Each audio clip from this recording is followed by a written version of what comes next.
আমার আম্মা সবসময় বলতো এরকম ঝোল তরকারি তিতা তিতা খেয়ে স্কুলে গেলে শরীরে রোদ লাগে না। আমাকে আর ভাইয়াকে জোর করে ধরে খাওয়াই দিত আম্মা। আসসালামু আলাইকুম এভরিওয়ান, মণিমার রান্নাঘরে আপনাদের সবাইকে অভিনন্দন। আজকে নতুন আরেকটা রেসিপি নিয়ে হাজির হয়েছি আপনাদের সামনে। যারা তিতা জিনিস পছন্দ কম করেন তারা এড়িয়ে যাবেন, তবে যারা তিতা পছন্দ করে আশা করি তাদের কাছে খারাপ লাগবে না। এটা অনেক মজার একটা তরকারি।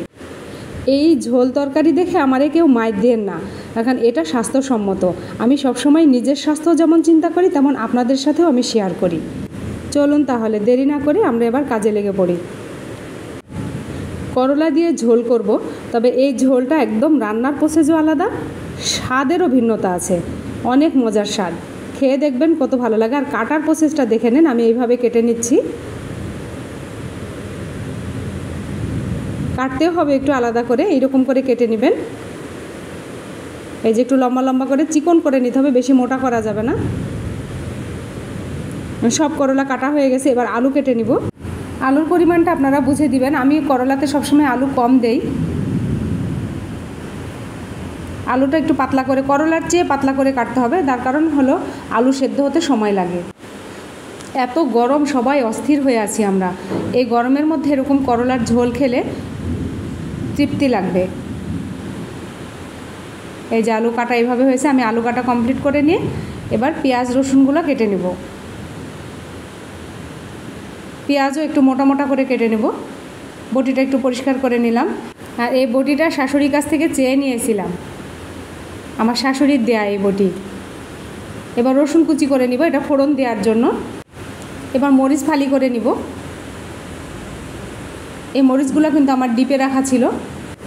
কিভাবে মরিচ সংরক্ষণ করবেন সেটার ভিডিও আমার চ্যানেলে দেওয়া আছে, আপনারা চাইলে দেখে নিতে পারেন।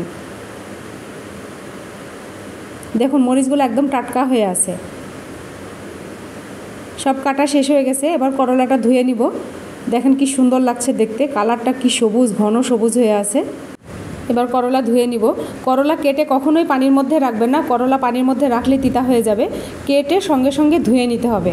আর করলা ধোয়া কিন্তু খুব ভালো করে না ধুইলে করলার ভাজের মধ্যে বালি থাকে অনেক। এখানে কয়েকবার আমি খুব ভালো করে ধুয়ে নিব, পানি চেঞ্জ করে করে।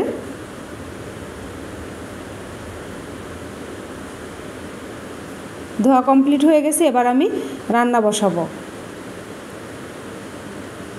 ভিডিও লাস্ট পর্যন্ত দেখতে থাকুন, তাহলে বুঝবেন এই করলাটা রান্নার প্রসেসটা কি।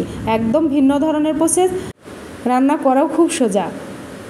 কাঁচা মরিচ দিয়ে দিলাম। করলাতে পেঁয়াজের পরিমাণটা একটু বেশি লাগে। পেঁয়াজ এখানে 4টা পেঁয়াজ দিয়েছি আমি, মাঝারি সাইজের 4টা পেঁয়াজ। একটা রসুনের কোয়া করে দিয়েছি। হাফ চা চামচ ধনিয়া গুঁড়া, হাফ চা চামচ জিরা গুঁড়া, হলুদ পরিমাণ মতো, শুকনো মরিচের গুঁড়া সামান্য শুধু কালারের জন্য। আর এখানে আরেকটা মশলা অ্যাড যেটা করছি সামান্য দিবেন, সেটা হচ্ছে পাঁচফোড়নের গুঁড়া। আদা রসুন বাটা 3 চা চামচ। এবার পানি দিয়ে দিব, পর্যাপ্ত পরিমাণ পানি দিব, যতটুকু পানিতে সেদ্ধ হবে ঠিক সেই পরিমাণে। এটা ঢাকনা ছাড়াই বলক আসা পর্যন্ত আমি অপেক্ষা করব। বলক আসার আগে ঢাকনা দিয়ে দিলে করলাটা তিতা হয়ে যাবে।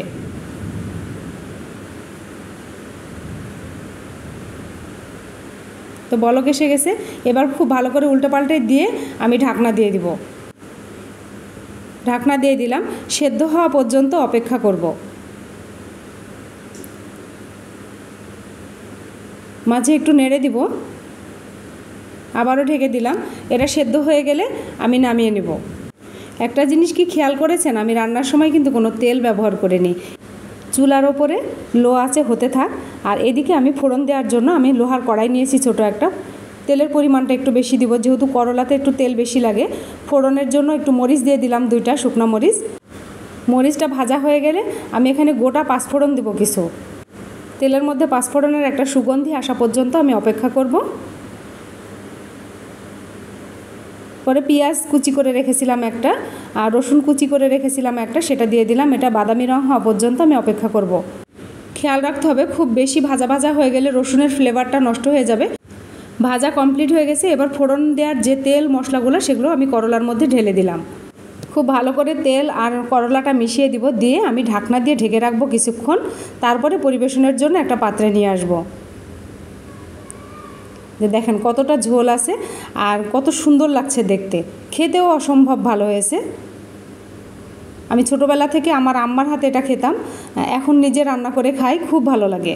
শুধু নিজের রান্না বলে বলছি না, নিজেরা একবার রান্না করে খেয়ে দেখুন আর আমাকে কমেন্টে জানান যে আপনাদের কেমন লেগেছে। মাশাআল্লাহ, অনেক সুন্দর হয়েছে। যারা এই চ্যানেলটা এখনও সাবস্ক্রাইব বা ফলো করেননি তারা এক্ষুনি করে ফেলুন।